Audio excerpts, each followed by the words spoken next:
बिजनौर खबर टीवी में आपका स्वागत है। बिजनौर खबर टीवी के कार्यक्रम में आज हम आपको ले चलेंगे यूपी के जिला बिजनौर में, जिसे महात्मा विदुर की धरती कहा जाता है। विदुर का जन्म हस्तिनापुर में हुआ था, लेकिन महाभारत के युद्ध के समय महात्मा विदुर बिजनौर के दारानगर क्षेत्र में आ गए थे। हम आपको दिखाएंगे कि कितना भव्य मंदिर महात्मा विदुर का बना हुआ है। गंगा किनारे बसा ये तपस्थली स्थान आज कैसे जिला बिजनौर की शान बढ़ा रहा है, आइए देखते हैं रिपोर्ट। महात्मा विदुर पांडवे के सच्चे हितैषी एवं सखा थे और बड़े ही स्पष्टवादी और नीति निपुण थे। महात्मा विदुर का चरितमाला का चौथा पुष्प है। ऐसा कहा जाता है सत्यवती ने वेदव्यास ऋषि से प्रार्थना की थी कि एक धार्मिक पुत्र होना चाहिए, और इसके बाद में सत्यवती की परम सुंदरी दासी से महान ज्ञानी और धार्मिक गुरु विदुर का जन्म हुआ। धर्मवता विदुर मनुष्य होने पर भी अपने देवत्वीय ज्ञान को भूले नहीं थे। बचपन से ही बड़े गंभीर थे। व्यास देव, भीष्म पितामह आदि गुरुजनों की सेवा में ही प्राय वे लगे रहते थे। बड़े भाई धृतराष्ट्र की तो वो आंख थे। धृतराष्ट्र कोई भी कार्य विदुर की सलाह के बिना नहीं करते थे।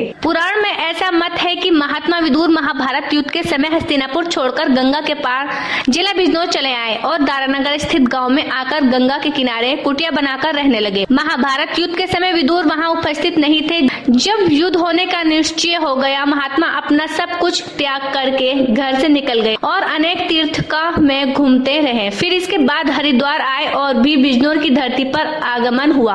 ऐसा कहा जाता है कि युद्ध के समय भगवान श्री कृष्ण खुद चलकर बिजनौर की इस धरती पर महात्मा विदुर के पास आए और उनसे पूछा कि युद्ध कैसे रोका जाए। बाद में विदुर वापस नहीं गए और उन्होंने धर्मराज की दृष्टि में अपनी दृष्टि इंद्रियों में इंद्रिया, प्राण में प्राण और आत्मा मिलाकर उनसे एकता प्राप्त कर ली। वे अपने स्वरूप में लीन हो गए। महात्मा विदुर का शरीर एक वृक्ष के सहारे खड़ा रह गया। उसी समय आकाशवाणी हुई और विदुर जी यति धर्म को प्राप्त हो गए। इस प्रकार से बिजनौर की धरती आज महात्मा विदुर के तपस्थली से जानी जाती है। इसके बाद सन 1960 में भारत के प्रथम राष्ट्रपति डॉक्टर राजेंद्र प्रसाद यहाँ आए और इन्होंने इस जगह का निर्माण कराते हुए एक भव्य मंदिर का निर्माण कराया, जिसके बाद आज भी लोगों का यहाँ आना जाना शुरू है। और अब मौजूदा सरकार इसे पर्यटन की दृष्टि से देख रही है, क्योंकि अभी इस महात्मा विदुर की धरती बिजनौर को राष्ट्रीय स्तर का पर्यटक स्थल बनाना बाकी है। बिजनौर खबर टीवी के लिए फैसल खान की रिपोर्ट। अगर आपको हमारी खबर अच्छी लगे तो लाइक और सब्सक्राइब करना ना भूले। हमारी कुमकुम चौधरी,